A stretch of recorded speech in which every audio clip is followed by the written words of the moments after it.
Yes, Mr. Crowe. May it please the Court. We were on page 201 of our case, we're just about to get there, which is a section which should have evidential considerations in inverted commas, because essentially our case is that there aren't any evidential problems as such. This whole section of our case, so paragraphs 29 to 32, essentially responds to a point, and it may be convenient just to go back to my learned friend's case to see what we are trying to deal with here. So if we go back to page 151 in the bundle,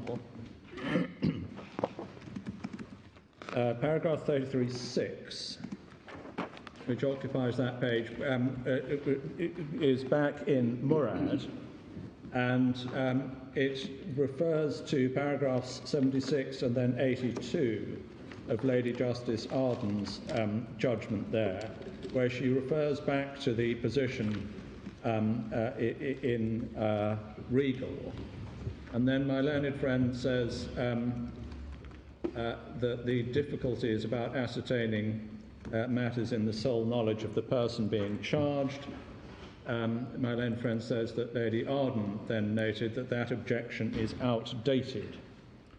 So the question that we are addressing in this part of our argument is whether it is true to suggest, as the appellants do, that one of the, so to speak, foundations for the existing law is that in days gone by the courts couldn't work out what had happened, and the courts can now.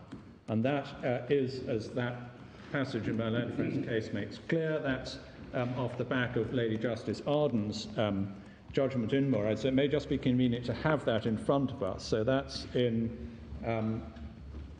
I think the judgment starts at page 1920. And the two paragraphs that my learned friend cites are, first of all, 76, paragraph 76, which is page 1938.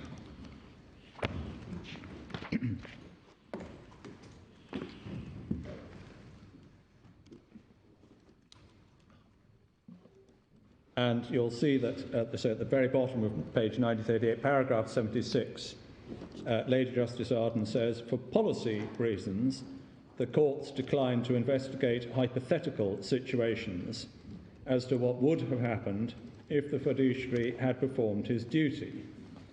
Now, we emphasise both the words policy and hypothetical there. And with respect, Her Ladyship is entirely correct. A policy decision, based, we say, on principle, clearly emerges in the earlier case law not to consider hypothetical situations. However, when we turn forward in this judgment, you'll see that with respect to Her Ladyship, she then goes off on a slightly different point, which is the factual evidential inquiry about what happened in the case in hand. But we just wanted to emphasise at the outset that Her Ladyship is right in saying that it's for policy reasons that the courts have declined to investigate hypothetical situations. And she cites Lord Wright in Regal, making the point to which she will return, where he says, and it's interesting to see what he says also, nor can the court adequately investigate the matter in most cases. The facts are generally difficult to ascertain or are solely in the knowledge of the person being charged. They are matters of surmise. They are hypothetical, because the inquiry as to what would have been the position if that party had not acted as he did, or what he might have done if there had not been the temptation to seek his own advantage, if, in short, interest had not conflicted with duty. The concern Lord Wright is talking about there is the policy objection to considering hypothetical questions about what a fiduciary might otherwise have done. He is not talking principally about, I think there is obviously the remark about facts generally difficult to ascertain. So he is partly talking about the investigation of primary fact. But he is, in our submission, principally talking about the policy objection of speculating, surmise, about hypothetical facts that never happened, based on what a fiduciary might otherwise have done if his judgment had not been contaminated. And so that's why we do suggest that in the first line of 76, Her Ladyship is entirely right in saying it's policy-driven, and the objection is investigating hypotheticals.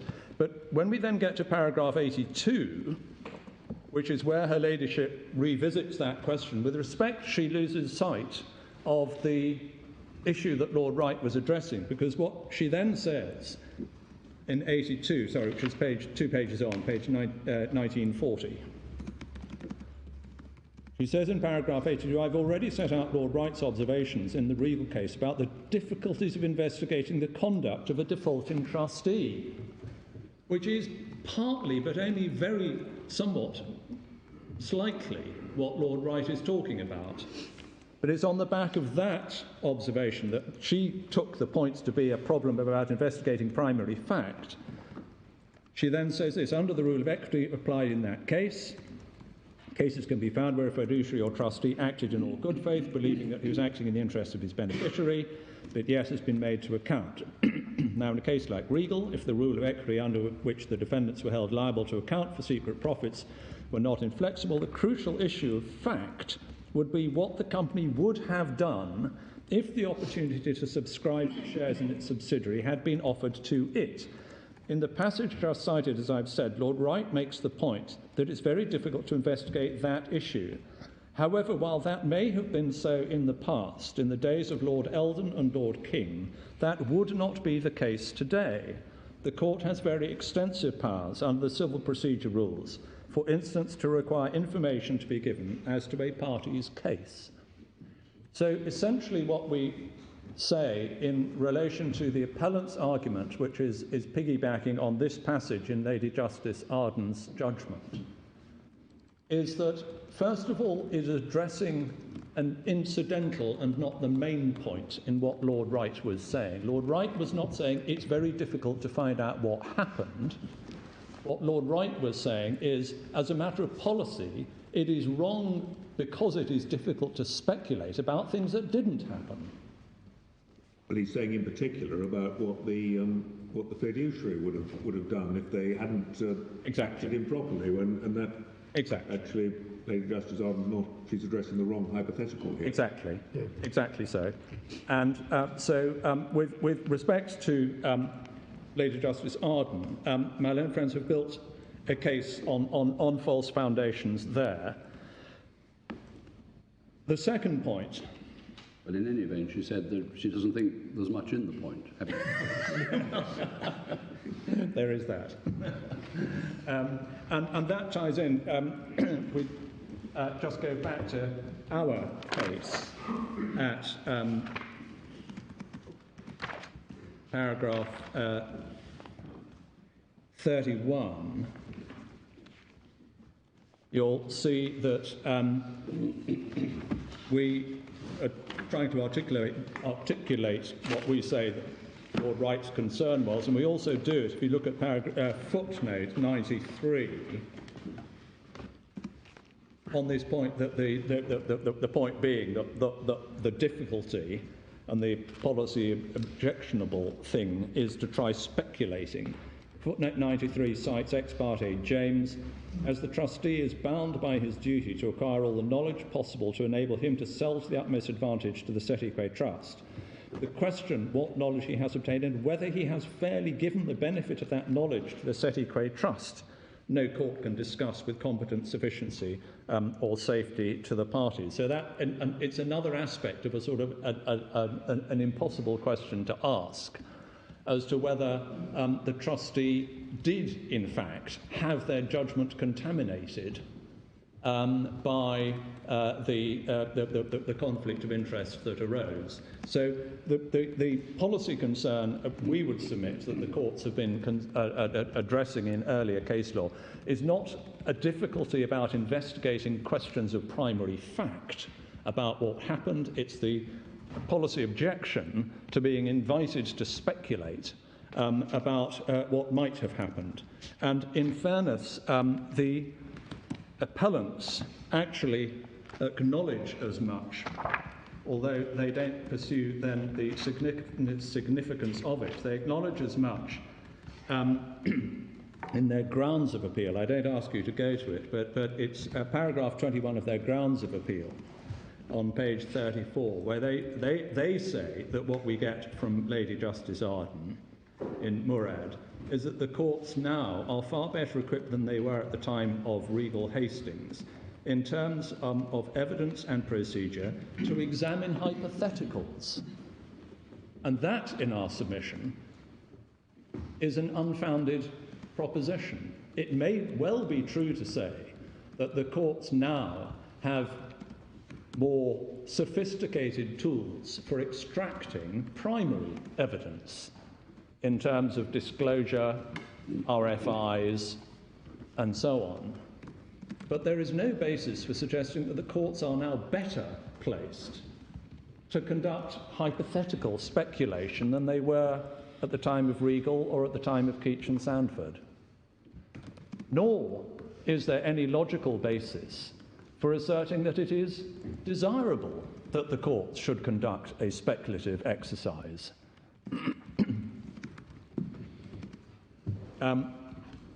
In the interest of time, I won't go to it, but there is again an interesting passage where I took you briefly to an article. Well, actually, we might just go to it very briefly. So it's the Matthew Coneglin article on the extent of fiduciary accounting. If we could just very briefly go to page 3119, because we then get to a sort of related question, which is... Just before we get away from that question, the court's been looking at counterfactuals since Livingston and Royard's Coal, hasn't it? I mean, the fundamental basis of assessing damages. You ask what would have happened if the contract had been performed or if the negligence hadn't occurred. It's not as if there's anything new about assessing counterfactuals. No, I completely agree. And the argument, I'm not suggesting for one moment that it is impossible for a court to conduct a hypothetical investigation. What I'm saying is... I'm just asking you if we'd somehow got awfully much better. No, we have not got much better, nor has there become any sort of policy reason for changing the approach that it is an undesirable exercise. Not that it's an impossible exercise, but it's an undesirable exercise in this context. Why is it undesirable, other than the basic principle that fiduciaries are accountable for unauthorised profits? I mean, what is there some other point? Well, it is essentially a combination between that point and the bare fact, which is true in any hypothetical, that hypotheticals do involve speculation. So, in some contexts, if the court is driven to undertake a hypothetical exercise, then fair play if it's driven to do that. But if you have a choice whether to do it, and the policy question arises in a situation where the rule of principle is that a fiduciary is not allowed to acquire an unauthorised profit, you are not driven then to speculate as to what might have happened if he had sought authority or if he had taken some other route. So you would be driven to it if you changed the law, as it were, on this point. I mean, exactly. The law was changed in relation to damages for the loss of a chance. That's a change the court's made, and it involves investigations into speculative activities. Yes. So I can't quite see what the force of this point is, really. The force of the point, my lord, is that, well, 2 points I hope to go across. One is that the way the argument is being advanced is on a false basis, because the way that it's been advanced in Milan and Friends' case is that the court is now better placed than it was before to investigate primary facts, which is not the point. And the second point is that the court is not better placed now to conduct hypothetical speculation than it was before. So if it was considered undesirable to conduct that kind of hypothetical speculation now, nothing's changed. Yes, and it's my learned friend who is asking you to change the law, and he has identified no good reason to do so. Thank you. The other point that we would just mention in passing under this heading is that even if it were relevant to consider whether the court is in a better place now to consider to investigate primary facts, one is always left with the problem that's disclosure, requests and further information, and so on are all very well if the defaulting fiduciary has created a paper trail and then discloses it. But all the disclosure armoury in the world is of no avail if emails have been deleted, WhatsApp messages have been deleted. So to assume that the court is now better placed, even to investigate primary fact, than it was in earlier centuries, in our submission is assumption, and it's not well-founded assumption in relation to the worst cases. And that's, in a sense, the point that if you've got page 3119 open, Professor Conaglen is quoting Professor Flanagan at just over halfway down the page, particularly where there are sophisticated fiduciaries, particularly where they are sophisticated. Fiduciaries are able to structure and document intentions, events and opportunities so as to erect a facade of regularity where they do so effectively ex ante or ex post. Others will not perceive or comprehend the operation of their self-interest. And I just wanted to draw that. The passage goes on over the page, but I think for now that's probably all we need.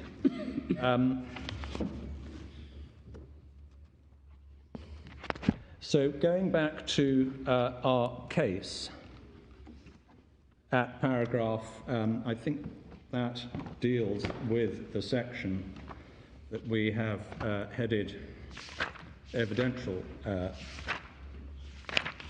considerations, which takes us to the next heading, which is simplicity, clarity and predictability. And the point that we just wish to make here, and in a sense we're taking this off the back of some observations, I think, of Lord Neuberger in FHR and Cedar Capital, that although simplicity, clarity and predictability may not of themselves constitute a sufficient justification for adopting or maintaining a particular legal rule, they are certainly capable of providing support for such a rule in circumstances where it is in any event based on sound principle, and we would suggest in the present context not just sound principle but on a clear-sided attitude to human nature and on practical considerations. And so we just urge on the court what we say in paragraph 34, which is one of the incidental benefits of the rule in its current form, is its simplicity, clarity and hence predictability, which would be undermined if the court was required in all cases then to speculate as to what might have happened if the facts had been otherwise.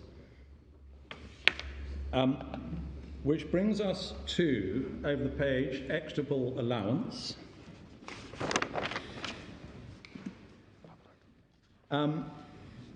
The defendants, I keep calling it defendants, the appellants' argument, as articulated in their written case in relation to the equitable allowance, has, I think, these 6 features. And I don't ask you to go to any of this, but just for your note, it crops up in paragraphs 6, 37 and 62 to 63 of their case. Their arguments about the relevance to the present debate of the equitable allowance are, first, they say, the existence of the availability of an equitable allowance is somehow an admission that the existing law is too harsh and needs to be mitigated in certain situations. Their second objection is that the availability of the equitable allowance leads to uncertainty in practice. Their third point is that it tacitly involves the adoption of a causative approach.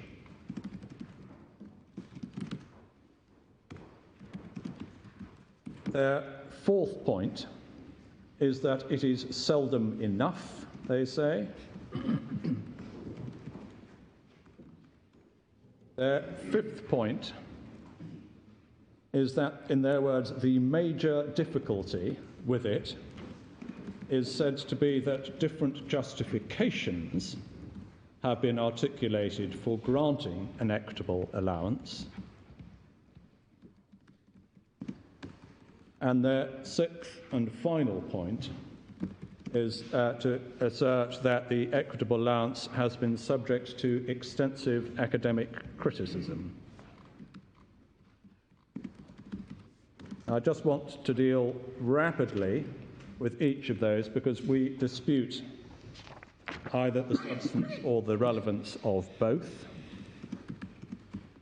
The first assertion being that somehow the availability of the equitable allowance is an admission that the existing law is harsh.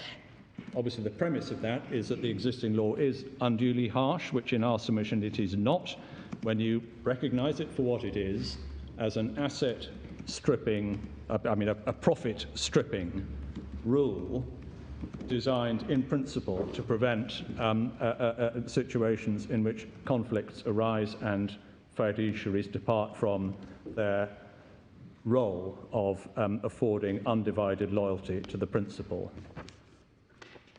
Second, it is in any event false logic to suggest that the availability of an equitable allowance is somehow an admission that the current law is unduly harsh. That's almost like suggesting that the rules on mitigation of damage in tortious claims is an admission that tortious damages are unduly harsh and have to be qualified in some way, or their harshness reduced by the rules on mitigation of damage. The better view in our submission is simply that the law on mitigation of damage in contract and tort and the availability of equitable compensation in relation to an account of profits both simply form part of their respective areas of the law, and as such they form part of the law's efforts to ensure fair outcomes in cases.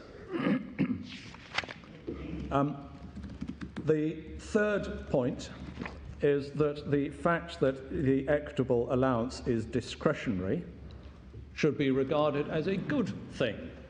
A learned friend says it creates uncertainty because it's discretionary. In our submission, having available to the court a discretionary power to achieve just outcomes is hardly a matter for complaint. No. Well, it's not a complaint if you've got some idea of how you're meant to exercise the discretion. It is a complaint if it's just left to the judge to do whatever they think feels fair to them. If it was exercised on an unprincipled basis, and if there were evidence to support that conclusion, then yes, that would be a basis for complaining about its exercise. But it is not, as we understand it, the thrust of the complaint. They're saying is that, in fact, that if you look at paragraph 7 of their case, what they're actually saying is that the equitable allowance, it's not that the criteria for awarding it should be refined, but if you look at the bottom of paragraph 140, what they're saying is the equitable allowance would, adopting the learned friend's approach, be discarded. Very bottom of page 140, paragraph 7.4 of their case. But do you also say that the fact that it's discretionary, i.e. you may not get it, it's not an entitlement, contributes to the salutary effect of the main Exactly law? So. Exactly so. And just while we had 140, if you've still got paragraph 140 in front of you, if I could just throw back at the appellants this point that they say, well, it's discretionary, therefore uncertain of application and therefore objectionable, then they are creating the same problem with their alternative version of discarding equitable allowances. They say, or at least greatly reduced in scope, such that it might retain a residual role in very exceptional cases. Well, what does that mean? But what do you say the principles are? The principles for the application, the principles are essentially, however one describes it jurisprudentially, what one can see in practice. And again, I'm not advocating for any particular outcome in relation, this is a bit like the debate we were having earlier about the sufficient connection test. I'm not here to sort of, we're not coming with a sort of package to try and suggest what the law should be or how it should be refined. All we are saying is that the existence of an equitable allowance is not a ground for allowing the appeal. That's all I need to say. That's a preliminary answer as to why I don't have to come up with a copperplate answer to your question, which is what are the applicable principles. The applicable principles can be stated at a relatively high level of generality, which is that the equitable allowance seems in principle to be used in order either to recognise a special skill and effort on the part of a fiduciary, and or, if this is a different concept, to ensure that a principal does not recover a windfall which does not reflect the special effort and skill of a fiduciary, which we apprehend is why the 25% equitable allowance was granted in this case by the trial judge and upheld by the Court of Appeal.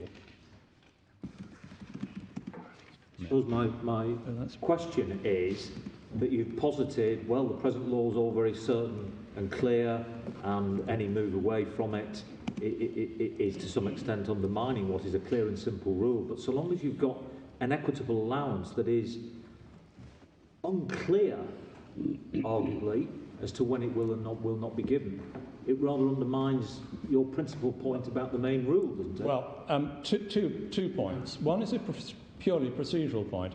As it happens, my client asked for permission to cross-appeal on the 25% equitable allowance point in this case in order to clarify exactly this area. Permission to cross-appeal was refused. So insofar as I can't pretend I've come here with a full and detailed answer, I don't know who sitting in front of me has left me in that position. But it is a fact of this appeal. So, as I say, and in a sense, that's another way of putting the point I've already made, is that we're not here... I'll put it positively.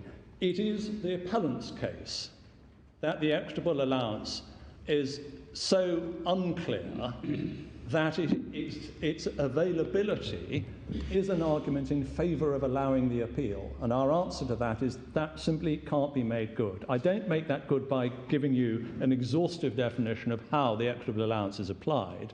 All I say is, and I think all we need to say, is that it is a tool of equity designed to achieve just outcomes on the facts of cases in hand, and it, in the language of O'Sullivan and Music and Management, as I say, it appears to be applied in practice in order to reflect the special effort and skill applied by a fiduciary in earning a profit, and to ensure that a principal does not receive a windfall profit that doesn't reflect that. When you say a special, there was a lot of debate in the courts below as to whether they had unique skills, was how it was put. Yes. Is that what that was? I apprehend that is, that's unique, as in, it's another way of sort of looking at special skills. And is the equitable allowance forfeited if there's a finding of dishonesty on the part of the... I don't know that there's a general rule about that, to be honest. I think it would be anomalous to award an equitable allowance if there were dishonesty. I'm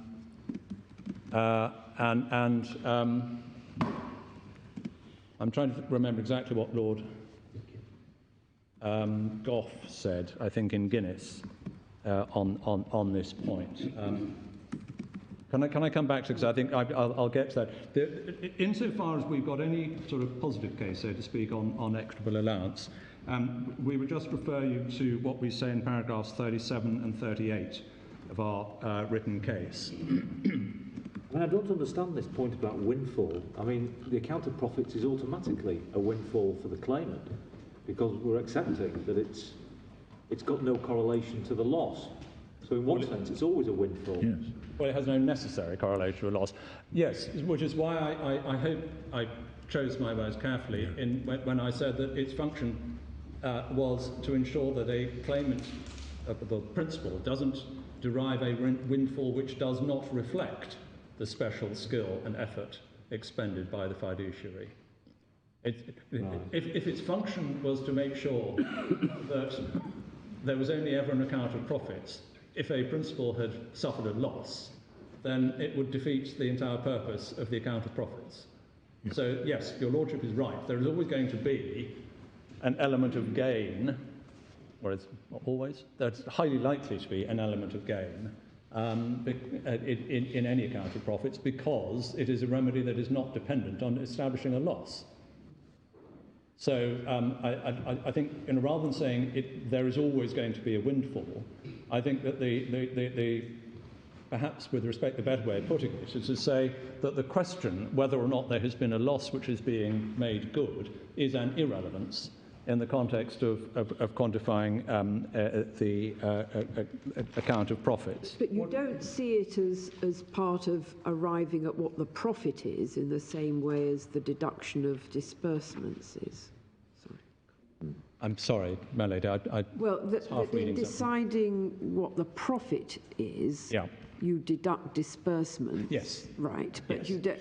Is the equitable allowance, it's not a disbursement by the fiduciary, but it's what they've done, not in money terms, but in work and sort of value terms. Yes, in value. Yeah. But I don't think the disbursements point is discretionary, is it? No, I have to say, I mean, we haven't really got a sort of a position on that, but my recollection from the case law is that the expression an account of profits, in a sense, it means account of net profits, yes. net of expenses. So I think that certainly in the generality of cases, there will be an automatic allowance for disbursements. Whether that's absolutely automatic, I don't know. I mean, it would be harsh not to allow disbursements. And what you could say about this case is that if the defendants had done the work for and on behalf of the claimants, or if the claimants had used someone else to do it, they would have had to pay the cost of doing all this work one way or another. Indeed. And I take your windfall point to be is that if there wasn't a deduction for that, they would be getting a profit that no one could ever have made in real life. That's a succinct way of putting it, my Lord. That actually, was I have it open, is exactly what Mr. Justice Wilberforce said at first instance in Phipps and Boardman. In directing an equitable allowance. The trouble is that's always the case. It's always the case with an account of profit, isn't it, Mr. Crowe? I'm sorry, my Lord. Isn't that always the case with an account of profit? That your starting point would be you wouldn't have got the profit unless the work and labour. Nobody gets those sort of profits without paying for the work and labour that goes into it, which would rather lead to the idea that the starting point should be you always get this equitable allowance. Well, the way that Lord Gough, I think, put it in Guinness is that and that is, so if we just look quickly at page 1785,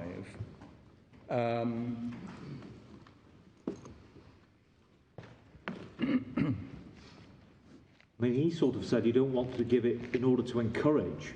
Yeah, well, that exactly, you've got the point. Yeah, that's yeah, so 1785 between D and E, the decision has to be reconciled with the fundamental principle that a trustee is not entitled to remuneration for services rendered by him to the trust except as expressly provided in the trust deed. Strictly speaking, it's irreconcilable with the rule as so stated. It seems to me, therefore, that it can only be reconciled with it to the extent that the exercise of the act of jurisdiction does not conflict with the policy underlying the rule. And as I see it, such a conflict will only be avoided if the exercise of the jurisdiction is restricted to those cases where it cannot have the effect of encouraging trustees in any way to put themselves in a position where their interests conflict with their duties as trustees. So insofar as there is a principal's control mechanism on the exercise. That was his lordship's view in that case. And that, while we just got that open, this is partly the answer to one of the other points that Malone and friends make about the equitable allowance. They say it's seldom enough. I don't know what that is based on.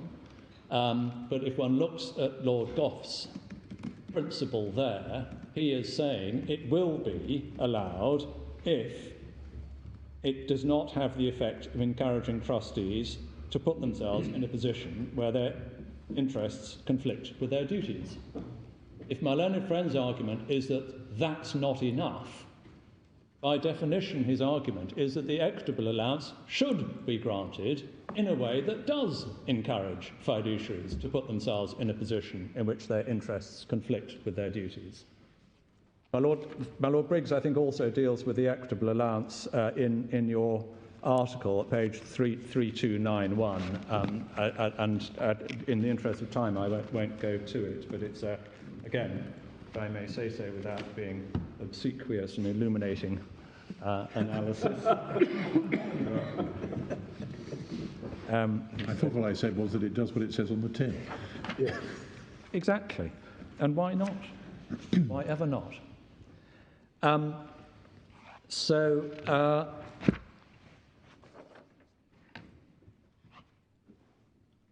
Yes, the only other point, I think I've probably ticked off most of my learned friend's objections. You may recall that one of the other points they make, they say that, in their words, the major difficulty with the availability of the equitable allowance is that different justifications for it, and this is jurisprudential justifications, I think, have been offered. In our submission, that is putting theory before practicalities, and I think it is, in fact, in that context where my Lord Briggs uses the expression about a rule which is nice for judges, but it may leave the academics feeling a bit short-changed. And in our submission, if that's the position you get to, it's not a matter for criticism. Last point Malone and friends make in relation to the equitable allowance, they say it has been subject to extensive academic criticism. We have not detected any of that. It's difficult to see why the availability of a jurisdiction which is calculated to achieve fair outcomes in cases should be subject to criticism. There's been some academic discussion about what its jurisprudential basis is, but that in our submission is a different matter. And the final point in relation to the equitable allowance, I think I've already anticipated it, is that the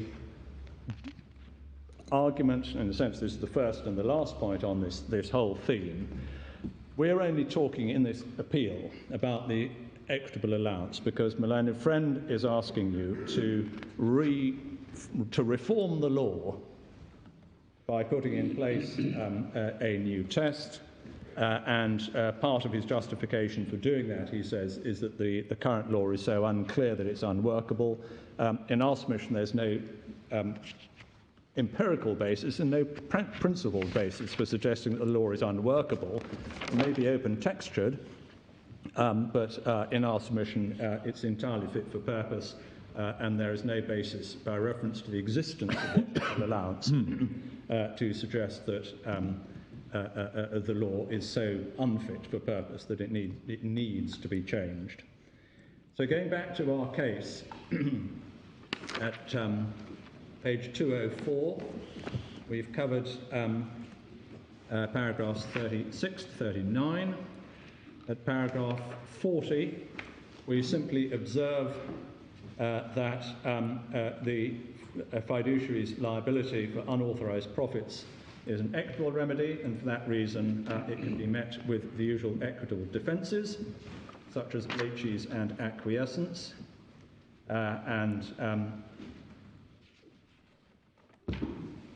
we make a point about that again being a fact-specific issue which may vary depending on whether one is dealing with a fixed asset or fluctuating business assets. The mention of equitable defences is the sort of point of entry for a bit of a sort of gathering together, so to speak, of some of the points that have arisen so far, because one of the threads running through the appellant's argument is that the existing law is unduly harsh, and our answer is, well, it may be thoroughly unwelcome in its outcome in this case, unwelcome to the appellants, but it is not harsh, unduly harsh, if we take into account a string of considerations, all of which have been touched on in one way or in another, but I just wanted to bring them together under a sort of general heading of not harsh. And essentially there are 6 very short points, most of which don't need exposition because I've already touched on them, but I just wanted to itemise them. The first is that the rule is based on sound legal principle because it is an incident of a fiduciary's relationship with the principal. The second point is that it is not only based on sound principle, but it is based on a clear-sighted attitude to human nature.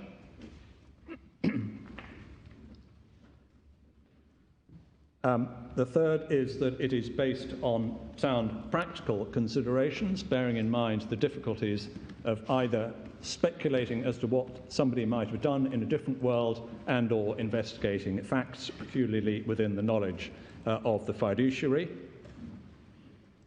The fourth point is that the application of the rule can quite properly be avoided in at least 2 and possibly 3 ways. It can be avoided by the fiduciary obtaining the full, free and informed consent of the principal. And it's stating the obvious to say that that can be done either generally by contract under a director's employment contract or a trustee's charging clause, or it can be done on an ad hoc basis in relation to individual transactions. So full, free and informed consent is one way of not being held liable for unauthorised profits. The other is that, as we have seen from the passages we've been through in Regal, Hastings and Gulliver, the effect of the rule can also properly be avoided if the fiduciary resigns their office and so distances themselves from their fiduciary duties sufficiently far ahead of the relevant transaction. And just to remind you, that is in Regal, Hastings and Gulliver at page 2250. I think, in fact, all those 3 points are captured on that page. It's page 139 of the report, page 2250 of the bundle. In the speech of Lord Sankey between B and C. No doubt there may be exceptions to the general rule, as, for example, where a purchase is entered into after the trustee has divested himself of his trust sufficiently long before the purchase to avoid the possibility of his making use of special information acquired by him as trustee, or where he purchases with full knowledge and consent of his Setique trust. That's page 2250 between B and C. I think the main point there is not the length of time after resignation, but the fact that he's not making use of special information. I mean, the special information could lurk there unknown to everyone else for 10 years and he'd still be accountable. Yes. No, absolutely. It's not a purely temporal point, no. I said that the application of the rule can be quite properly avoided in at least 2 and possibly 3 ways. So full, free and informed consent or disengagement, so to speak. The third and possible one is that Matthew Conaglan floats the possibility of adapting a sort of Beddoe-type application. I'm not going to explore that because I don't need to, but just if out of curiosity you want to look at it, it's in an article that's in the bundle at page 3124 to 3133. I'm surprised you don't mention another one, Mr. Crowe, which is simply not getting into the conflict situation in the first place, which is, after all, what the rule is there to encourage you not to do.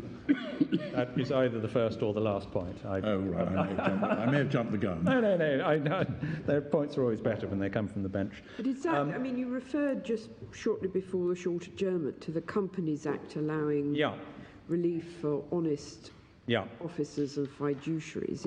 Can that be done? I think it refers to in proceedings, but can that be done preemptively, or?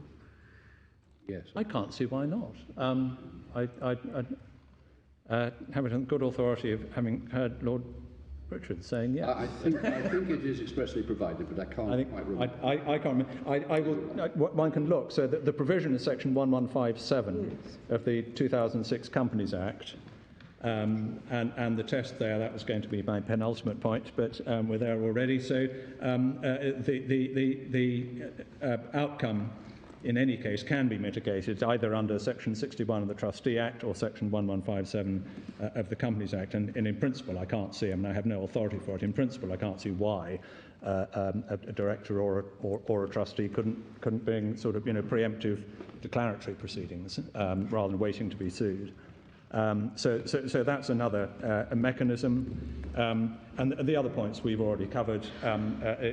If there are adversarial proceedings, they are responsive to the circumstances of each case through the application of the sufficient connection test, and there will be the equitable defences, as we've just seen. There's the equitable allowance, as we have just seen, and there's the starting or finishing point, which is don't get yourself into the position in the first place. So our submission is that the whole thread of argument from the appellants that somehow this is an outdatedly and unduly harsh regime on analysis simply doesn't hold water. So if we can then go back in our case to page 205, where we are dealing with comparisons.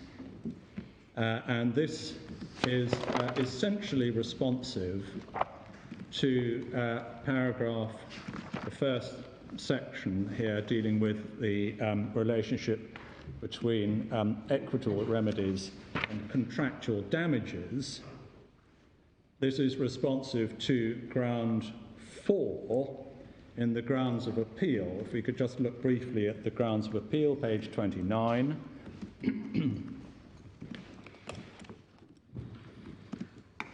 Where the appellants say that the strict approach has been justified, including in this case, by reference to the deterrence principle, the need to deter fiduciaries from breaching their duties. However, the question arises whether there remains a justification, particularly in a commercial context, for drawing such a wide distinction between the contract breaker, who only has to pay if the innocent party can show that it has in fact suffered loss as a result of the breach, and someone who, by virtue only of the structure of the relationship that has been adopted, happens to be in a fiduciary position, who has to account for all profit that he has made, regardless of the circumstances leading to the adoption of such structure, and whether the principal would have been able to earn such profits, or whether the profits would have been caused by the breach. The defendants seek permission to argue that there is no justification for adopting two radically different approaches. So the basis on which the appeal was being put forward was that there is an equivalence between claims for contractual damages and the fiduciary's liability for an account of profits. And in our submission, having got where we have got in the analysis, it doesn't take an enormous amount more for me to say in order to dismiss that argument, because it is beyond argument that the function of the two remedies is entirely different, and the context in which they arise is entirely different. And we've suggested that contractual relations are arm's length between independent actors, whereas, by definition, fiduciary relationships arise where there is an asymmetry, and one party, as we saw from Bristol and West Building Society in Mothew, where one party assumes powers to act on behalf of another in that other party's interests. So to suggest that there is some equivalence in the remedies of damages for loss caused by breach of contract with the account of profits in a fiduciary relationship, in our submission, is simply unsustainable. In our case, going back to paragraph 41, we footnote at footnote 112 the Canadian decision in Canson Enterprises. I don't have time to go to that, but we do urge on you the passage, it's in the margin of the footnote at page 2716, which in our submission is a very clear, pithy description of the difference between contractual relations and fiduciary ones. It was an analysis that Lord Brown-Wilkinson described, as we put in the footnote. Lord Brown-Wilkinson described that analysis in Target Holdings as an illuminating exposition and as good law. So we do urge, and I don't think it requires any further emphasis or exposition to say that the functions of the two remedies are entirely different, and the circumstances in which they arise are entirely different. And it was striking that Malone Friend did not really try to develop orally the proposition that appears in that paragraph 4 of his grounds of appeal. The only other point, just for completeness, so that we haven't not said it, is if you just flick forward in our case to page 216, you'll see at paragraph 64 as a sort of bit of an appendix to the contractual line of authority. We refer to the appellant's attempts to rely on relational contracts where, as you will all be well aware, the courts have introduced concepts of good faith in certain types of contract, and we would just quote back one of my Lord Briggs's points in the article that has been mentioned a few times, just the last 4 lines of paragraph 64 of our case. We say, if anything, it would be a strange development for equity to relax the obligations imposed on fiduciaries on the grounds that they are ill-suited to modern commercial relations, even while the common law is arguably according greater significance to the importance of trust and loyalty in commercial contexts, which is what the thrust of the good faith principle in relational contracts involves. It's very incidental stuff, but as I say, if anything, that area of the law undermines Malone and Friend's argument rather than mine. So going back in our case to page 206, having dealt with the supposed equivalence of equitable remedies and contractual damages, we then turn to the supposed equivalence between equitable compensation and accounting for profits. And again, I just wanted to remind you of how this was advanced in the grounds of appeal. So if we go back to page 35 in the bundle,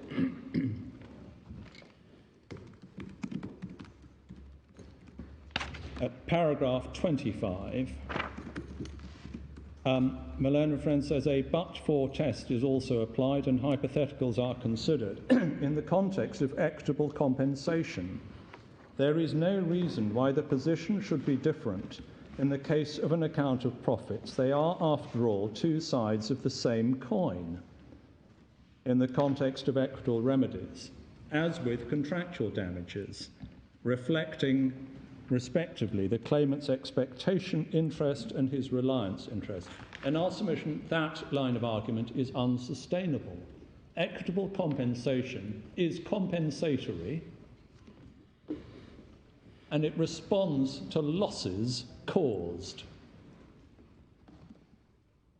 The account of profits is gains-based, not loss-based, and it is blind to whether loss is caused.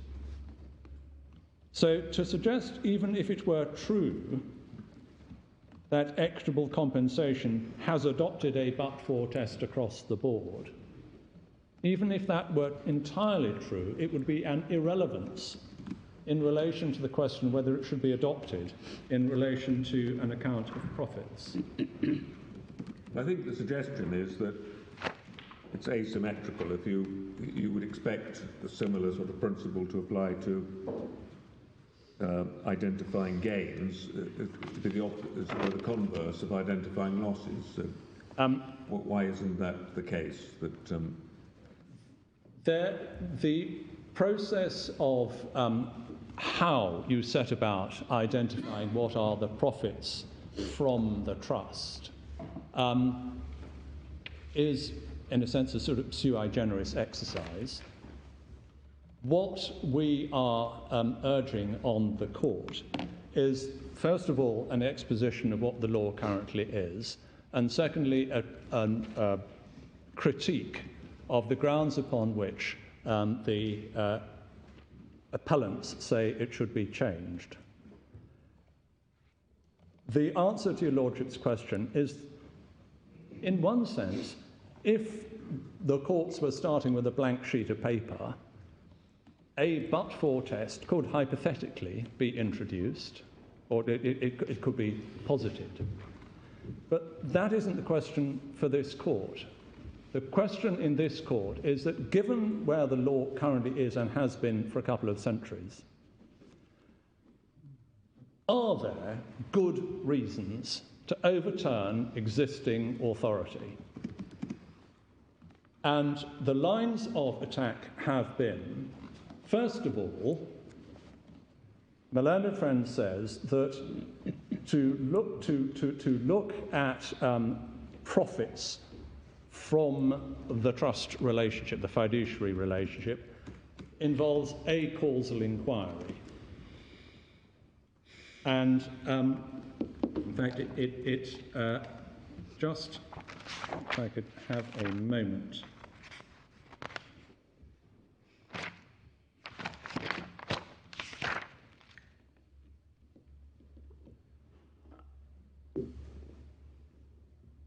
Yeah. We just to answer this in a structured way, if we go back to page 34.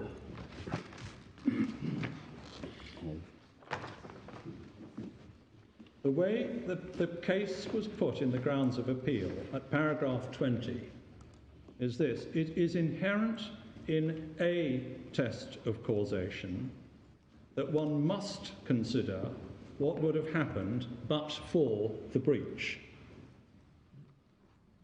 So the first line of argument, as a matter of sort of logic and principle that was being advanced in the grounds of appeal, is that because, first of all, the assertion is that there has to be a causal connection between the profit and the breach.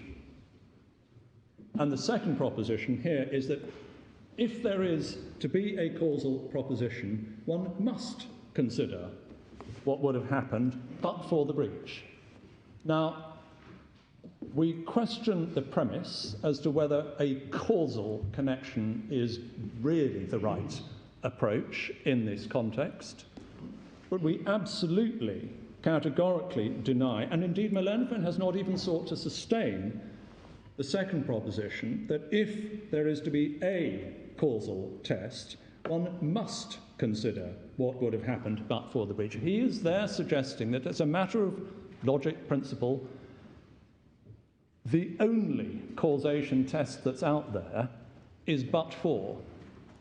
And in answer to a question from my Lord Burrows yesterday, he accepted he has to run the argument that but for causation is the only show in town. But he can't make that point good because he expressly acknowledges that but for is one of a range of possible causation tests which are applied in different contexts in the world, in the law. Yeah. If I may say so, that's a different argument from the one you were just addressing.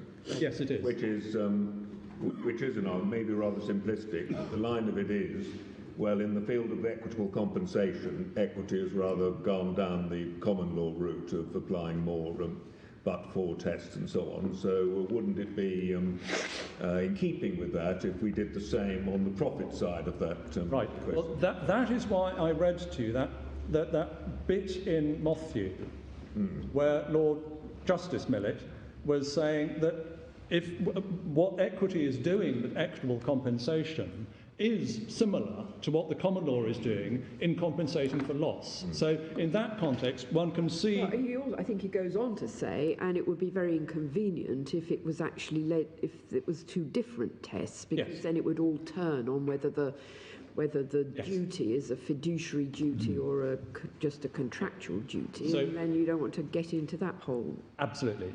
All of which makes sense. Sorry. Well, I just remark one of the points that Justice McLaughlin makes in a Canadian case is that tests of causation that are used in the law of obligations are designed to strike a balance between the interests of the different parties. I mean, for example, if you look at the second sentence here, to be a cause of an event, the breach must be something but for which such event would not have happened. Now, if I, for example, say I attend a dinner tonight and I catch COVID at the dinner, then if you ask, was my catching COVID caused by my going to the dinner, the answer would be yes. That's the correct answer, even if it's shown that I would have caught COVID if I'd simply gone home.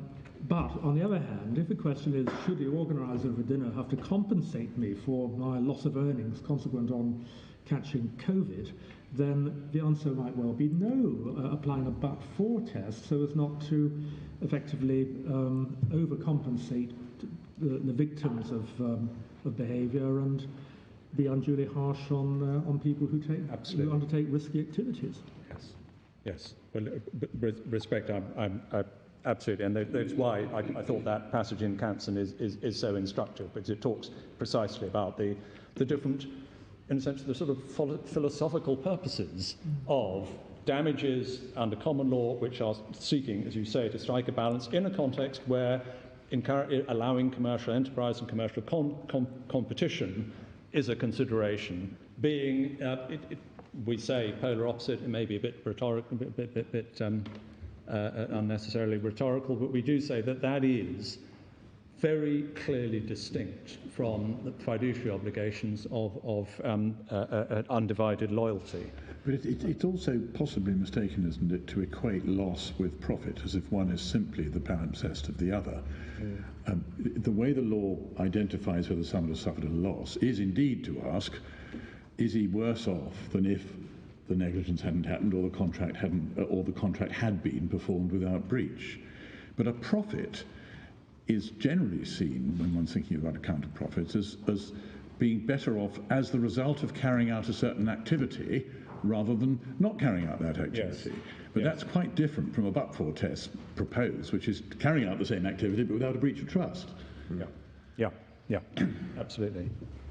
And just to sort of finish with this, the false analogy line of argument, one of the peculiarities of the appellant's argument, and one of the reasons why, with respect, you should not be accepting that their argument should carry the day and leads to the appeal being allowed, is that it is internally contradictory on exactly this kind of point. We looked, if we go back to page 150 of the appellant, of the core bundle.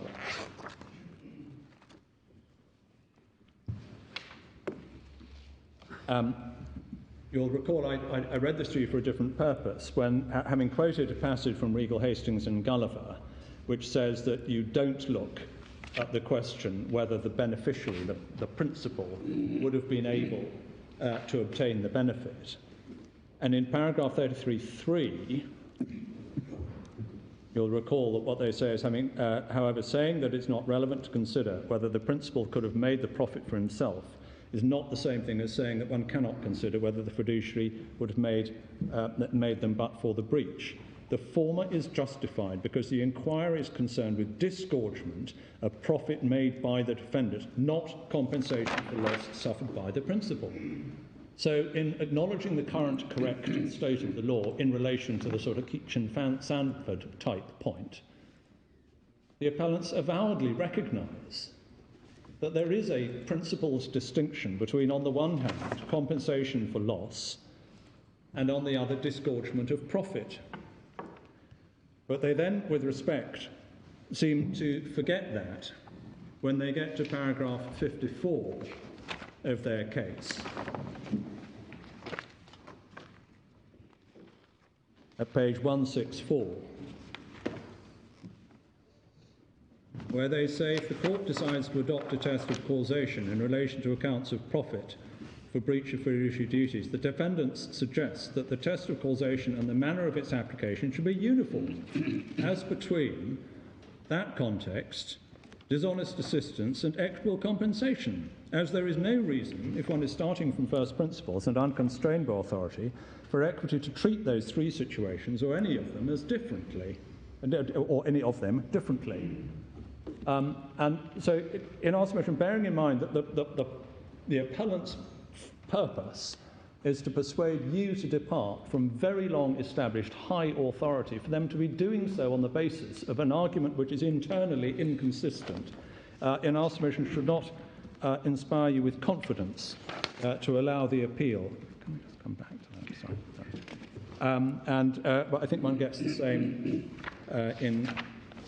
though one doesn't need to go back to it, in paragraph 7.5 of Milan and Friends' case. So we say there is no equivalence between accounts of profits and contractual damages, and there is no equivalence between between account of profits and equitable compensation. We also question whether, in fact, even under the umbrella of equitable compensation, whether a but-for test is in fact universally applied in any event. There have been cases where companies have paid out monies unlawfully, and the defence has been run, well, yes, I know we paid ourselves an enormous amount by way, ostensibly, of directors' remuneration, but it could have been paid out by dividend. And the court has been unimpressed with the idea that it should speculate as to whether dividends could lawfully have been paid, and if in fact company money has been distributed unlawfully.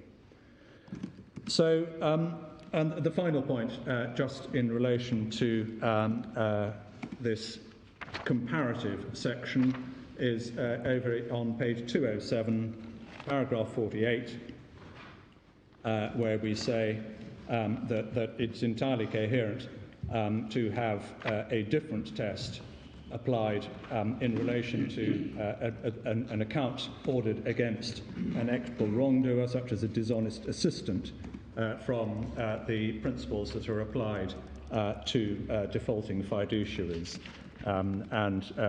The fact is that the but-for test is not the only available option. And essentially, my learned friend's argument has to be not only that the law is broken, but that there is only one way to fix it. And he can't make either good.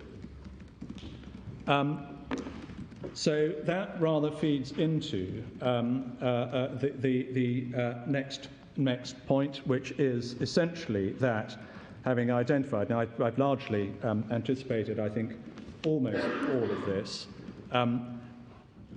the argument that is being advanced is that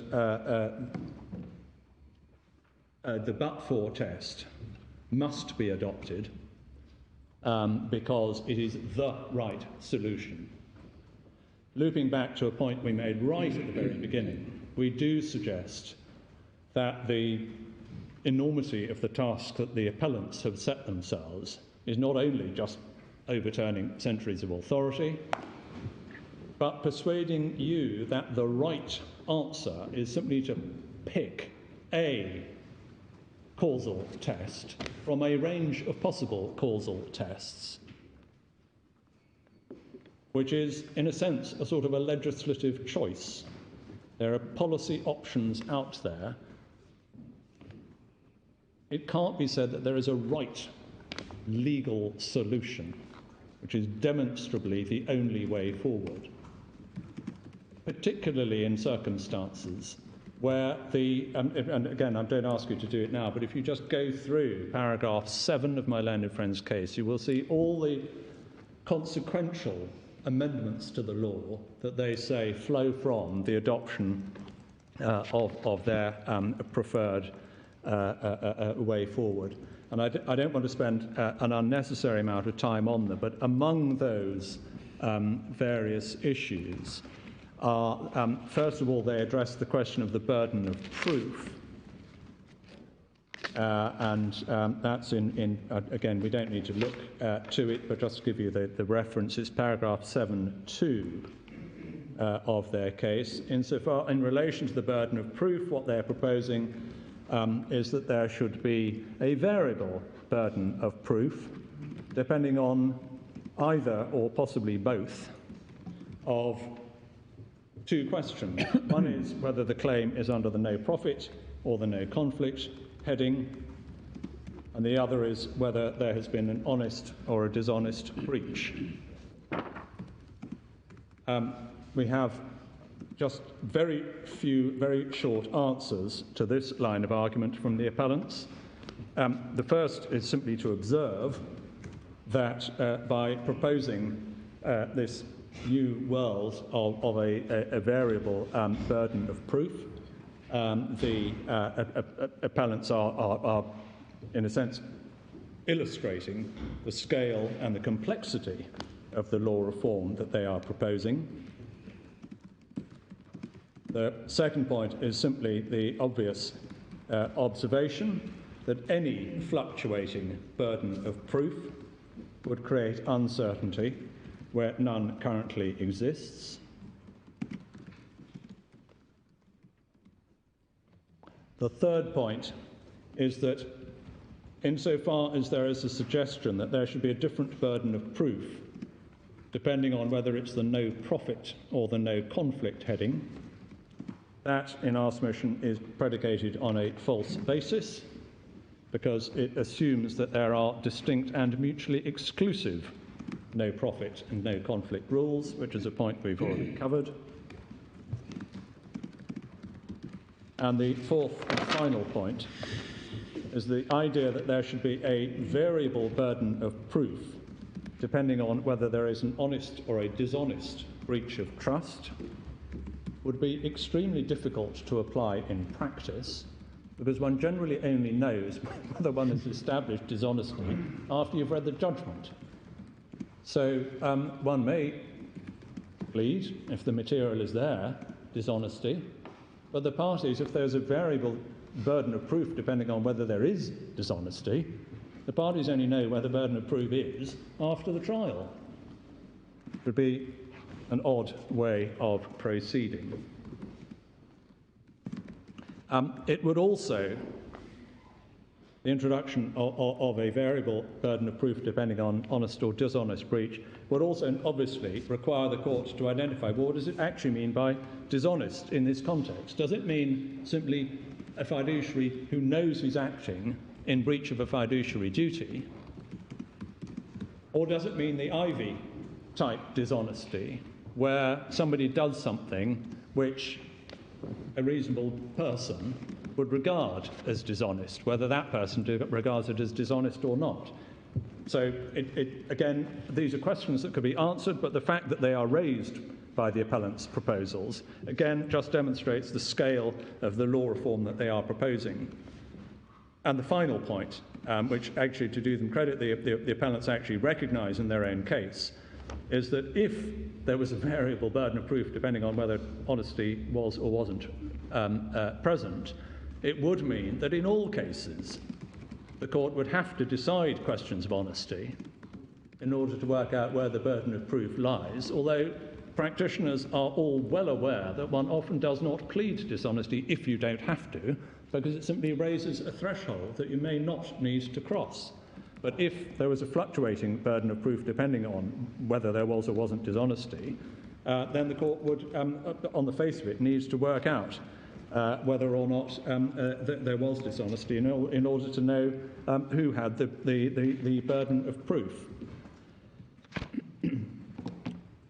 The other issue that Malone and Friends sort of law reform proposes, paragraph, again we don't need to go through it, but paragraph 7.3, is the question of remoteness. He says a remoteness test needs to be identified. This again simply illustrates the scale of the law reform that is being proposed. Remoteness is a very mercurial word. It can mean remote in time. It can refer to losses, profits made indirectly rather than directly, or it can mean profits that were unforeseeable. It would seem that Malone and Friends are suggesting that unforeseeable profits should not be accountable. A fiduciary who generates unforeseeable profits. This is paragraph, I don't ask you to go to it, but paragraph 52(1) of Malone and Friends' case suggests that profits that were not reasonably foreseeable should not have to be disgorged. Well, one is entitled to ask, why on earth not? The function of the remedy, disgorging unauthorised profits, is to disgorge unauthorised profits. Why on earth should a fiduciary be entitled to hang on to unauthorised profits simply because the breach of duty, if that's what it was, proves to be unexpectedly profitable? That would be a totally unprincipled approach. It's interesting, we don't need to go to it, but in Lucina Ho's article on deemed performance, can I just commend to you a passage at page 3418, where she points out very correctly, in our view, with respect, that in relation to negligence, the duty of care is not to cause reasonably foreseeable harm. And in that context, it is entirely coherent to limit one's liability to reasonably foreseeable harm if you act in breach of that duty. But by contrast, a fiduciary is not precluded from obtaining reasonably foreseeable unauthorised profits. A fiduciary is precluded from obtaining unauthorised profits. And if they do, then that is what should be disgorged.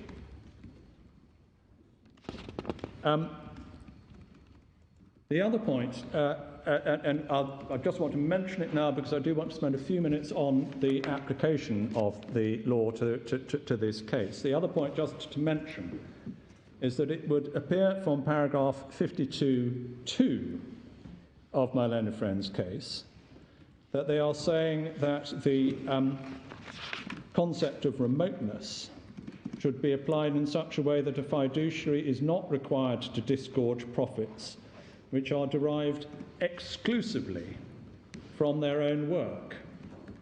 What that means in practice we'll have to look at because it would lead to quite alarming consequences, but we'll come back to that in a few minutes.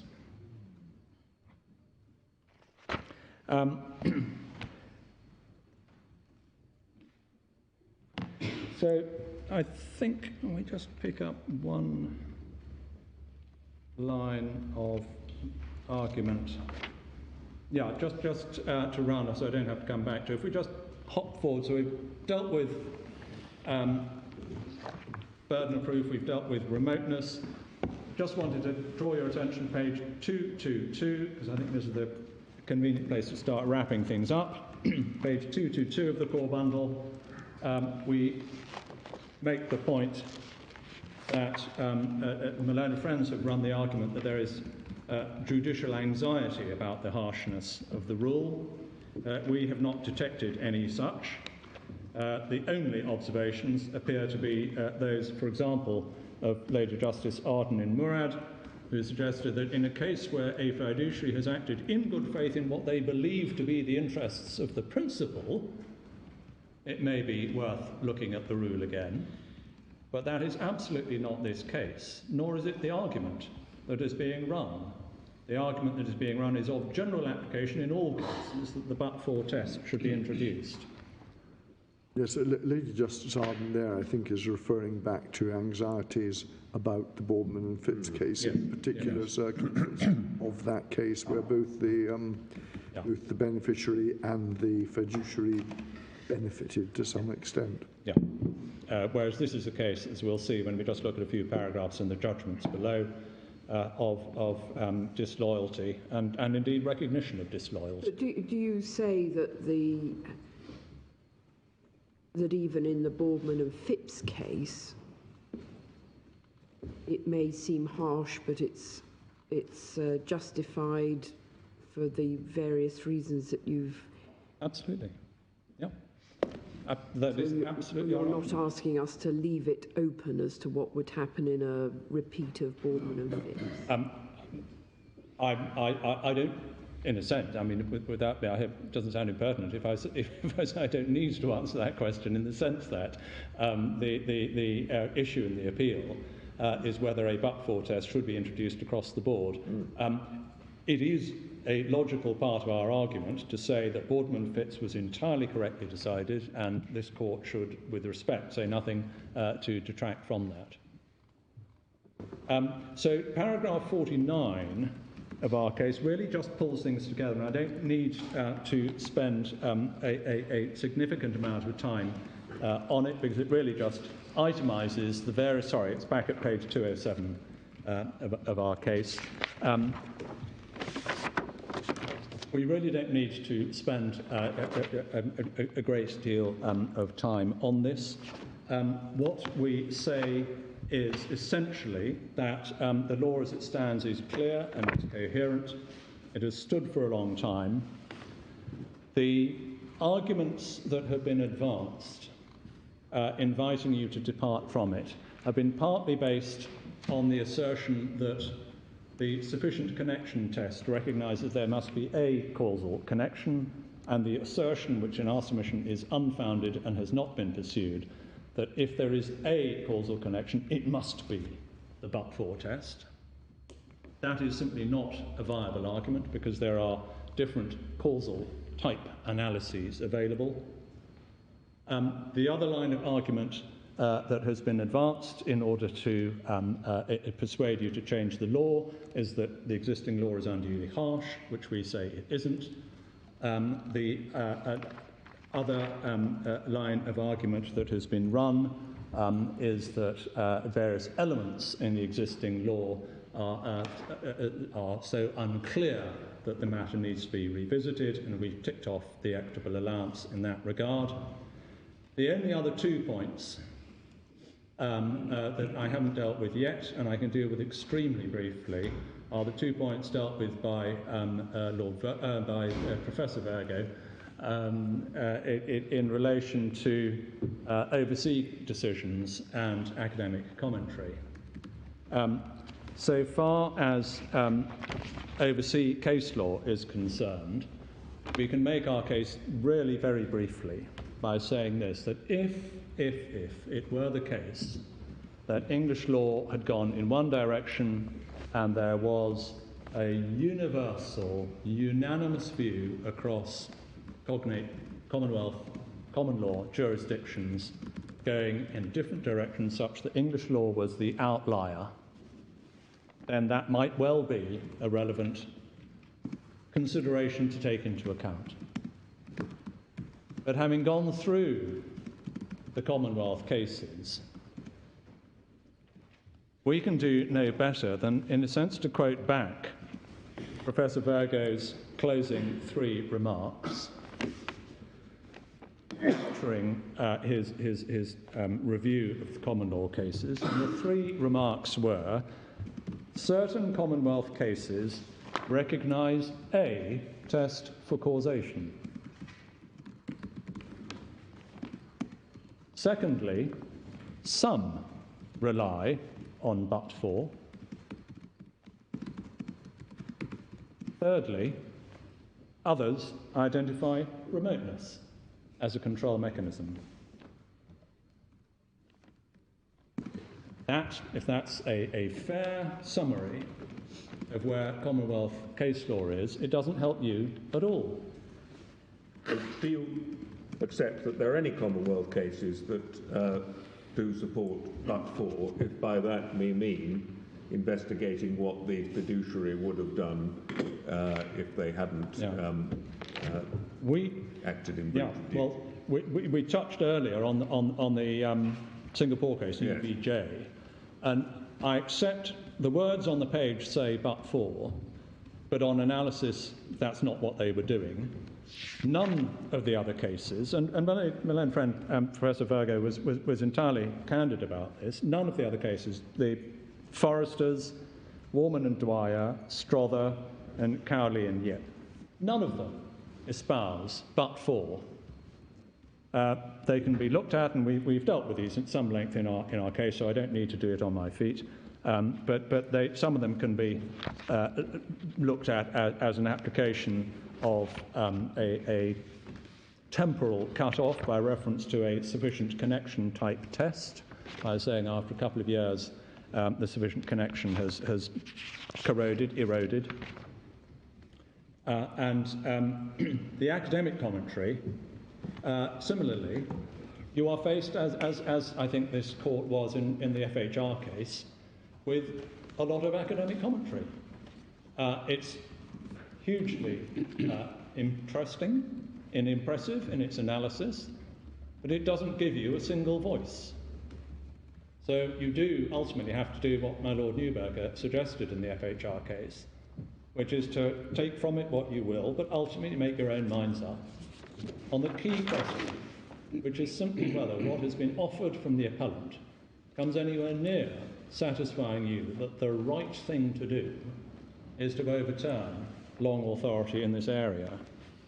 And if I could just use that as a sort of segue into a brief look at the implications of accepting the appellant's arguments in this case. They say in their case, between paragraphs, we don't need to go to it, between paragraphs 72 and 76, they recognise that if their approach would have were to have been adopted, there would have been a different outcome in Regal, Boardman and Phipps, Murad, and IDC and Cooley. Even putting it that way, just saying there would have been a different outcome in those cases, is being a little modest. Because actually, what they are saying is that the substance, the basis upon which all previous cases in this area have been decided, would have to be overturned.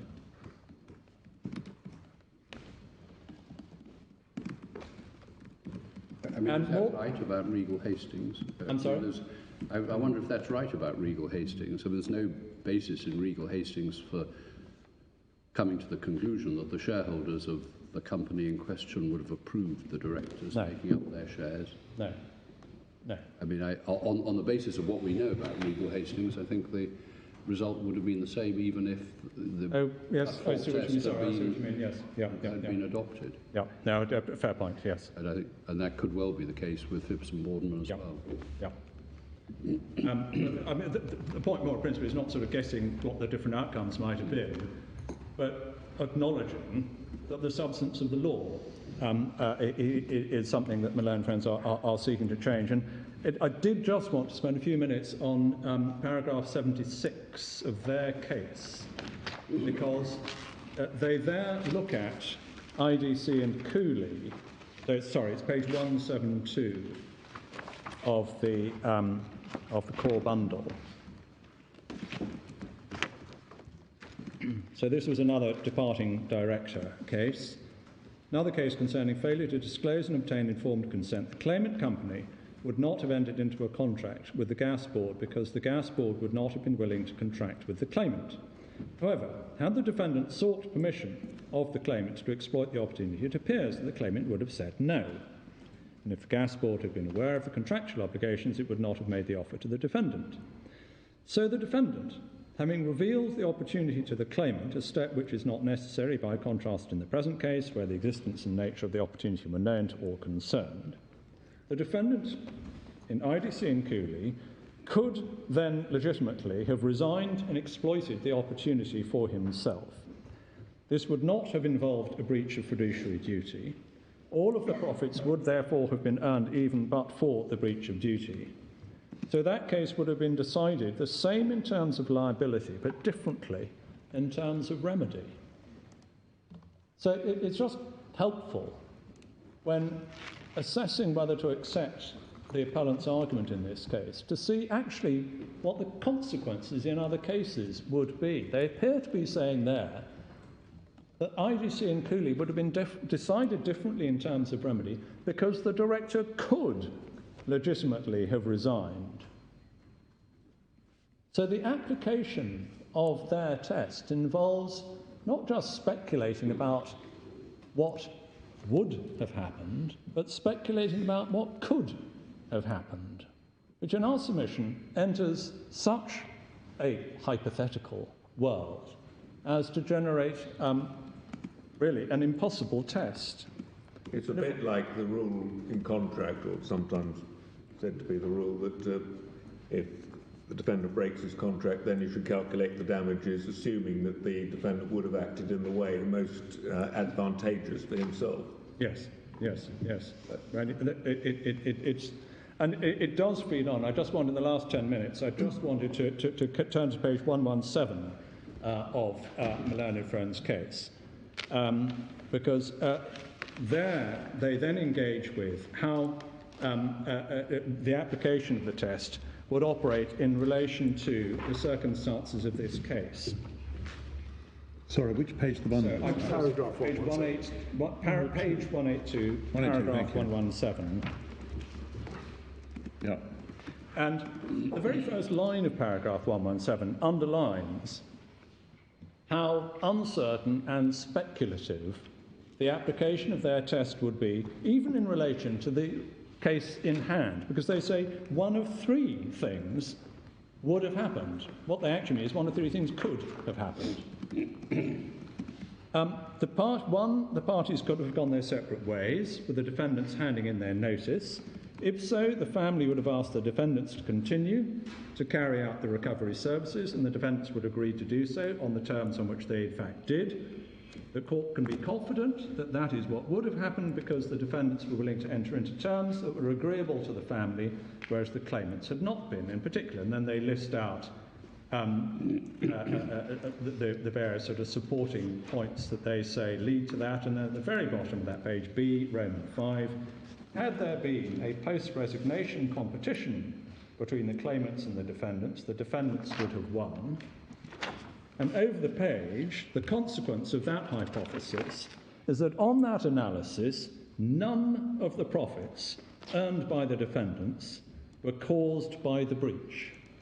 So on the facts of this case, accepting the defendant's test would mean they owe nothing on their version. But that's on the supposition that they're right to say that in IDC and Cooley, if the director had resigned, he could have then legitimately have taken the opportunity and run with it without being in breach, which is something. That gets back to my questioning of Proposition 2 advanced by Lord But what is your case on that? Well, our case on that is that the decision at first instance was entirely right, that you can't use, and in a sense my Lord Briggs put this point by way of a question yesterday very, very clearly, is that in the circumstances of a case such as this, where the claimant companies have been working for 3 years developing relationship with the family, understanding where the assets were, understanding what the challenges to the assets were, understanding who were making competing claims for them, and taking preparatory steps to defend the assets. All of that is knowledge and information and business contact, so to speak, with the family, which the defendants developed because of their fiduciary positions. It is simply incorrect with respect to say, in the circumstances of this case, where there was active disloyalty before resignation, there were preparatory steps taken before the resignation, and there was a resignation for the purpose of pursuing, for their own benefit, that business opportunity. And I just wanted to walk through very quickly a couple of passages, because I think these also serve in the last 5 or 6 minutes to dispel some of the misconceptions that may have been left in your minds as regards what the findings were in the court below, because we were surprised, to say the least, that Malone Friend's opening referred to the Court of Appeal's sort of one-paragraph summary of what had been found in the court below. So can I just very quickly go to a couple of paragraphs in the Phase 1 and the Phase 2 judgment. So starting with the Phase 1 judgment, paragraph 312, which is page 370.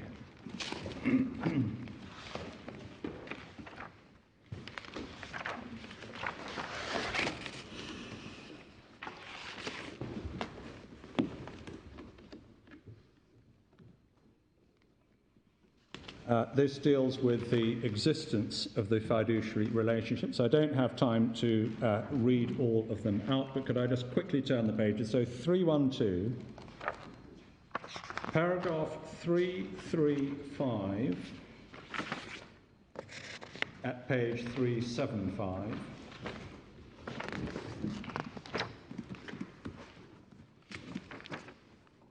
Paragraphs 340 at 346. Sorry, where? Sorry, paragraphs 340 yes. to 346. So that's dealing with Mr. Alexiev and then Mr. And then Marson. Mr. Marson, yes. The suggestion that there was some sort of almost accident in them having fiduciary positions in our submission is simply not how things played out. I'm awfully sorry, I think something's gone wrong with your 346. Okay. If it's a page number. No, sorry, I'm so sorry. These are paragraphs. No, I'm so sorry. Right, so okay. Sorry. These are all paragraph numbers. Thank you. Got it. 335, 340, 346. Yep. And 347. And then if we flip on to paragraph 370.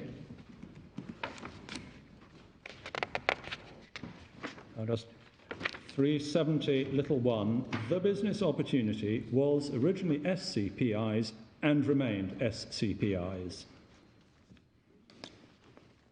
And the whole of that paragraph I commend to you. And then the next section at the top of page 383 is headed, Did the defendants become aware of the opportunity to provide the recovery services by virtue of their positions in SCPI, Provoker or Recovery Partners?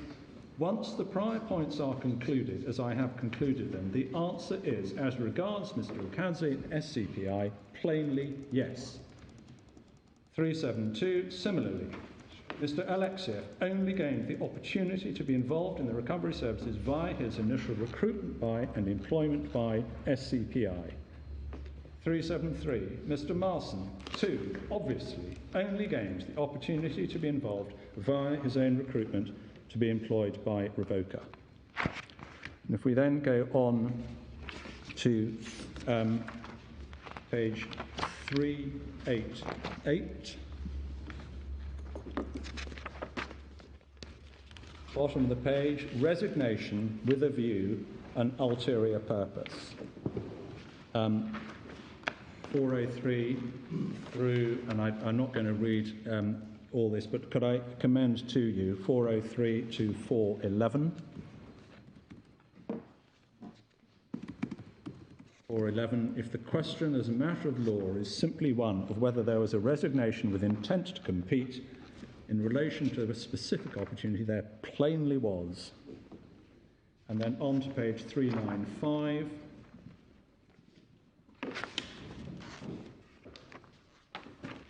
There's a lot of time spent arguing about whether there was a diversion. And the decision is, 422, whether this amounts to an active diversion in the sense of being causative of the decision to pursue the recovery services with Mr. Rukhadze's new team may be questionable. I do not consider I need to reach a conclusion on that issue, which was, as Mr. McQuater, then appearing for the defendants, agreed in closing, essentially an add-on. However, there's no doubt in my mind, in the context of fiduciary duties owed, these actions amounted to disloyalty. And then 423, we get Mr. Marson, who you may recall as a solicitor, in particular as a text message warning his colleagues to keep his involvement under wraps and his attempt to cover one piece of correspondence with a manifestly inappropriate without prejudice of veil, do suggest that some sense of disloyalty was alive within the Park Street team as they made their preparations. And to the end of that section, 424, 426, paragraphs 424, 425, 426. And then just in the last minute, finally, the Phase 2 judgment, paragraph 1, which is page 407. This is the Phase 2 liability quantum trial, following an earlier trial in 2018 in which I found that the defendants had breached fiduciary duties owed to the claimants by appropriating a developing business opportunity which was to be regarded as an opportunity of the plaintiffs. That's paragraph 1 of the Phase 2 judgment. It's quite clear what the basis of the decision is. And I would also urge, my Lord, I'm very conscious that my Lord Hodge has mentioned paragraph 393. We would urge the whole of paragraphs 381 to 393, particularly paragraph 389, there was a diversion. Could I just briefly...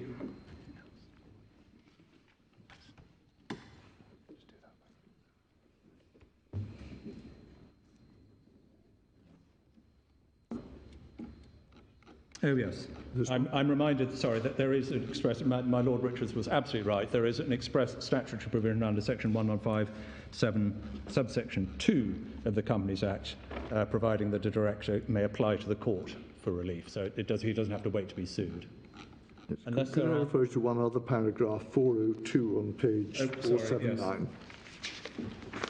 402 on the last sentence, because you were saying there was a lot of preparatory work at the time of fiduciary duty. Yes. And what the judge says is that Mr. Jaff might have overstated it about plucking ripe fruit. Yes. But the reality was the main areas were either set fair or well set up for resolution. I'm grateful. I think I've overrun by a minute, for which I apologise, but unless there are any questions, those are our submissions. Thank you very much, Mr. Crowe. Yes, Lord Wilson.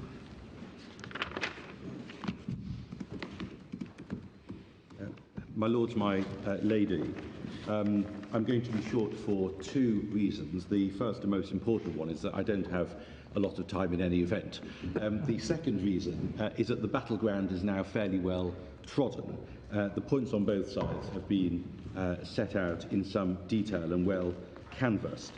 What I seek to do in the minutes I have is to draw a few threads together while trying to, if I can continue the metaphor, avoid any unexploded ordnance remaining on the battlefield and reply essentially on 3 points.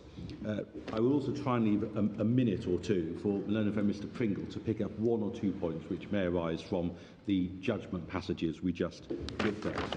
The first point for the court is that where we are now at the end of the second day appears to be, on this side of the court, that although the language of causation is still very much between us and at issue, everyone appears to accept that there has to be some sort of linkage or connection between the position of fiduciary and the profits, which is more than merely temporal. It's got to be more than merely post hoc. What's currently being posited is either out of the relationship or in the course of or by means of the fiduciary's office. And we say, with respect, that each of those would be too broad. First, that approach would be inconsistent, we submit, with the approach of the Court of Appeal and the judgment of Lord Justice Ricks in Foster and Bryant. We sent in that case overnight. I haven't got time to go to it now, but I would invite the Court to look at Lord Justice Ricks' judgment, in particular at paragraphs 53, 67 and 69, because what Lord Justice is doing there is looking at the position in the context of a business opportunity which is exploited after resignation. And in those cases, of course, the fiduciary ends up with the contract and makes the profits, having found out about the business opportunity while he was a fiduciary. But the fiduciary is not liable, in my respectful submission. And this does take us back to that point 2, which my Lord Hodge picked me up on yesterday. Our case is that, and we say this is supported by Foster and Bryant, the fiduciary is not liable for the profits from that contract unless he had done something in breach of duty or otherwise wrongful whilst he was in office. In other words, the mere combination, and this is our submission, the mere combination of resignation and ending up with the contract which you learnt about while you were a fiduciary is not enough. And that's why we put the point in the terms we did in that paragraph. It's not enough to amount to a breach of the fiduciary duty. I'm sorry, I didn't catch the question. It's not enough, you say, to amount to a breach of the fiduciary duty. Yes. So the question of accounting doesn't arise. Yes, my lady. So in a case where the profits have been earned subsequent to resignation, to say that the test is out of the relationship is too broad, we submit, without also having some sort of causation test. In Foster and Bryant, the profits could be said to have arisen out of the relationship. But it would not satisfy the other test either by reason and in the course of the fiduciary duty, because the profits arose obviously after the course of the relationship had run. And so we do rely on that approach, and that's why when I set out my 7 submissions yesterday, it is important for our argument that the fiduciary can resign and pursue the opportunity, provided the fiduciary has done nothing wrongful while they were a fiduciary. And so the question is not, we submit, whether the profits arose out of the office in this case, where they're made after the fiduciary has resigned, but rather whether they are connected to the breach. Because in this sort of case, if it wasn't for the breach, there would be no profits. I'm perhaps repeating my answer to my lady, which you would have to hand over to the beneficiary. And indeed, there was a split trial in this case, because phase 1 took 8 weeks. That was the case management reason why there was a split trial. And the reason why we had a phase 1 trial at all is because it was recognised in my submission by the claimants that they needed to show a breach or some sort of wrongful act whilst in office, which, coupled with the resignation, amounted to that bad faith resignation, to use that term, which entitled them to their right to an account. And I'm conscious when I say their right to an account, I'm coming back to the point we discussed yesterday. I hope I set out our position on the primary and secondary point yesterday, and I've got my Lord Rich's question ringing in my ears, but I'm not sure I can do better than repeat what I said yesterday. That's the first point I was going to reply on. The second point, as my learned friend accepts, there has to be an outer limit on the account. That also appears to be common ground. Now, we submit that the out of the relationship test does not provide that outer limit. So what is the test for that outer limit, and how does it work? We submit that for the reasons we set out in writing and yesterday in my submissions, and perhaps more particularly in answer to various questions from the court, there has to be a causation test. We've advocated but for causation. Now, my learned friend, understandably for good forensic reasons, wants to push me into the box saying the only causation test out there is but for causation. I hope I was clear yesterday in answer to a number of questions when I accepted, I think in answer to my Lord Legate, I think it was, that there are a range of causation tests. The reason why we are suggesting but for is because it is the most beneficial, favourable test for the beneficiary. But that there has to be a causation test is the main plank of our argument. We then go on to say it should be but for causation for the reasons I've just identified. That's the first, I should say, that in total was the first main point we make in reply. The second point I can deal with very shortly. I think I said there was a second point. It was really two parts of the same point. The second point is this, and I can deal with this very shortly.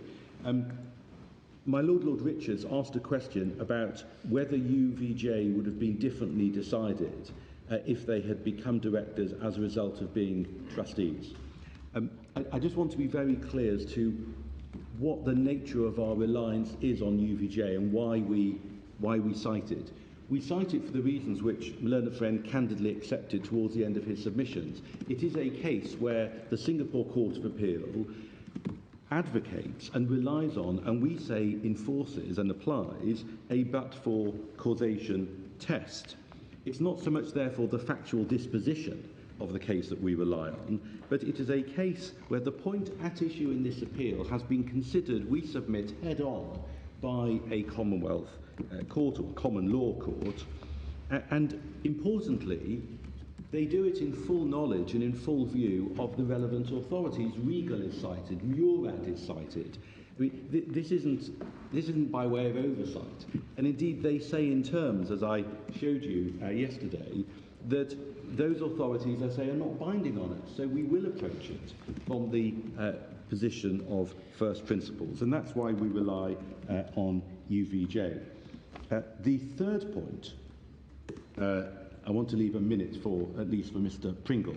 The third point is that my learned friend said at one point that he may be prepared to accept any sort of connective test other than the one we advocate. And the point we make in this regard is this. The nuance of the test here is important, and it may well make a difference. And let me put it this way, and I say this with respect, obviously.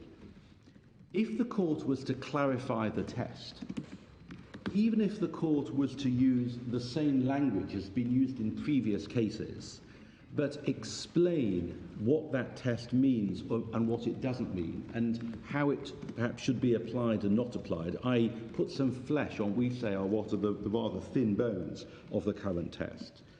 We do submit that whether a new test is put forward or any sort of gloss on the existing test, it may be then appropriate for the matter to be remitted to the judge, because all of this, as my learned friend was submitting, is very fact sensitive.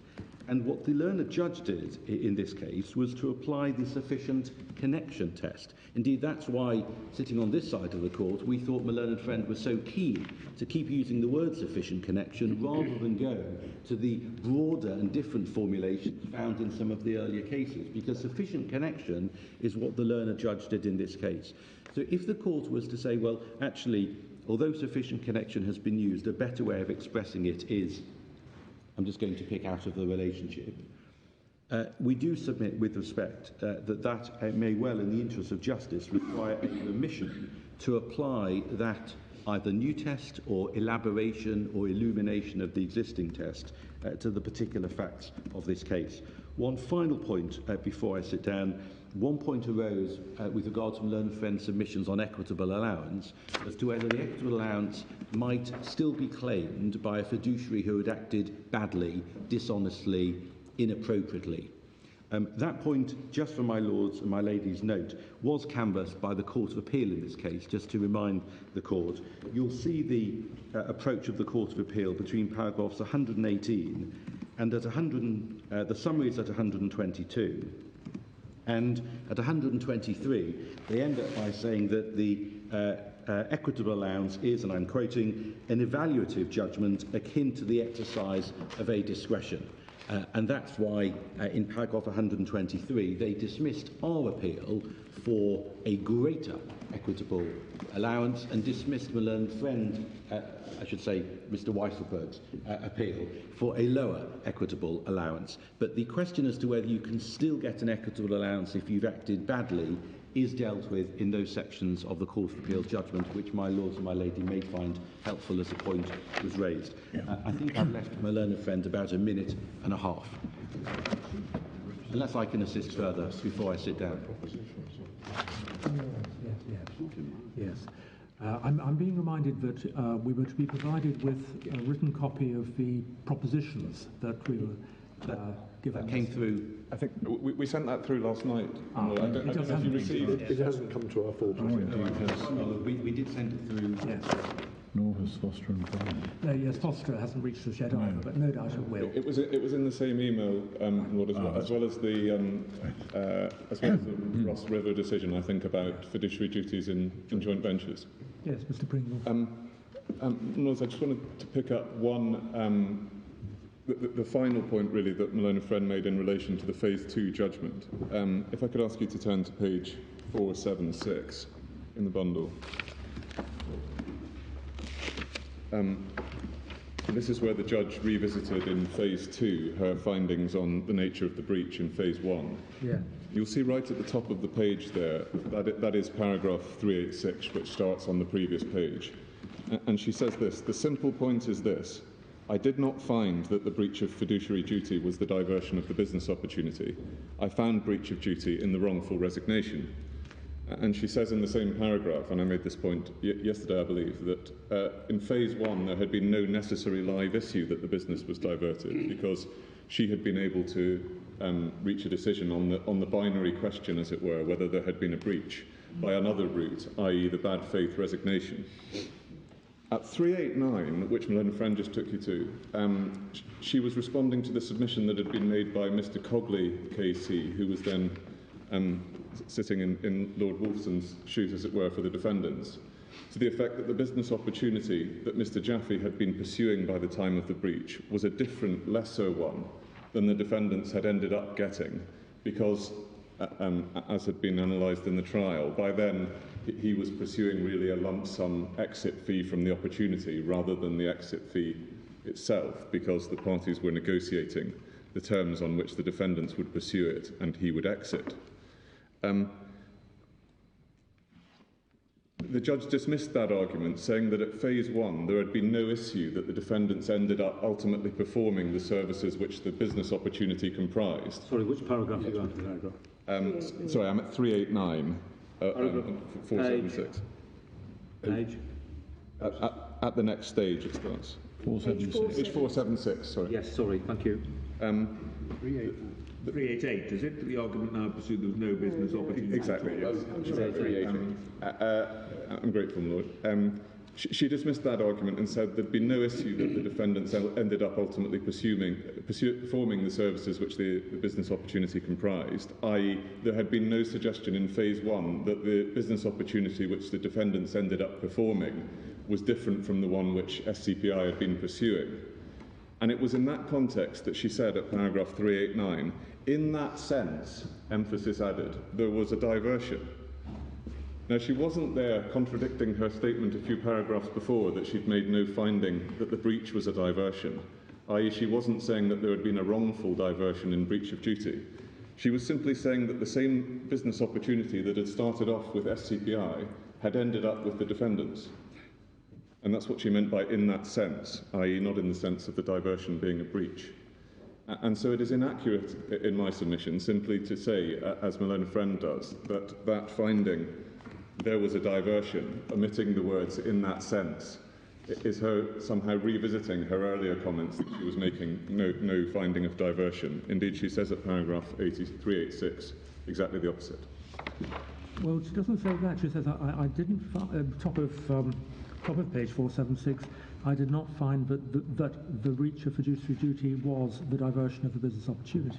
Yes. So I think she's accepting there was a diversion, but that's not the breach of fiduciary duty on which she was focusing. Exactly. Well, there's a diversion in that the business opportunity starts one place and then ends up in a different place. But in terms of what the content of the breach is, it's not a wrongful or actionable diversion. Well, she's not saying that. She's saying she didn't have to decide that because she decided that there was different breaches, and at that stage it didn't matter. Yes, well, I would accept that, my lady, but she didn't find it, and therefore it doesn't form part of the breach that one uses to consider what the scope of the account should be in phase 2. Well, if one's looking for a breach and treating the accounting as a remedy for the breach. Absolutely. Well, I'm not trespassing into Lord Wolfson's area, as it were. I'm just making the point about what was found and what wasn't. Yeah. Yes, but you have to read quite carefully paragraph 393. Yes, well, I addressed you on that. You've addressed me on that, yes. Unless I can help you, Lord. No, thank you very much. Thank you very much, Mr. Pringle. And let me say how pleased we are that junior counsel was given an opportunity.